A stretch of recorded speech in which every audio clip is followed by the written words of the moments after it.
So, guys, welcome to the transporter tech of Star Trek and Stargate, two of my favorite science fiction franchises.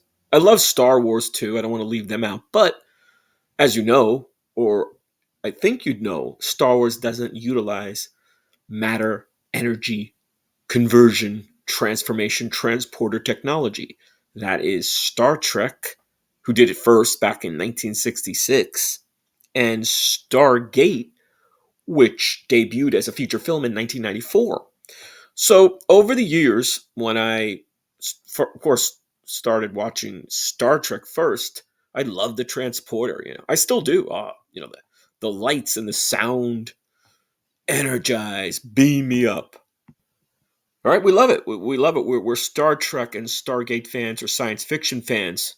I'm both. So, but then I started watching Stargate, and that was 1994 when I saw the feature film starring the great Kurt Russell and James Spader.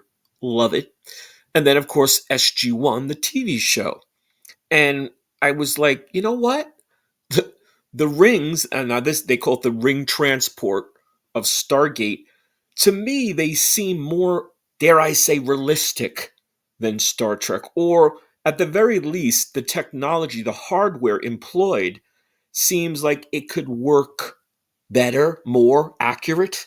You know what I'm saying? So, like, whereas Star Trek, when they beam from the transporter to another starship, or say an alien ship, Klingons, Romulans, whatever, Borg, they're using two transporters, or the hardware.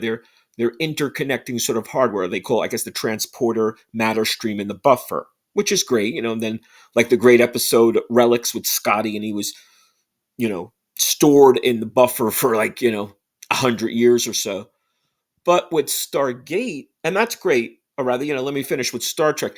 But then when they're beaming down to a planet or another ship without a transporter, there's no hardware at the other end.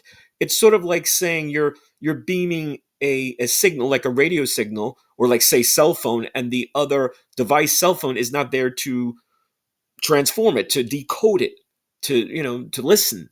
So, but with Stargate, with the rings, there's almost always a ring to ring transport. Now, they can transport rings without the other rings, another set of rings. They can, but usually there's two sets of rings.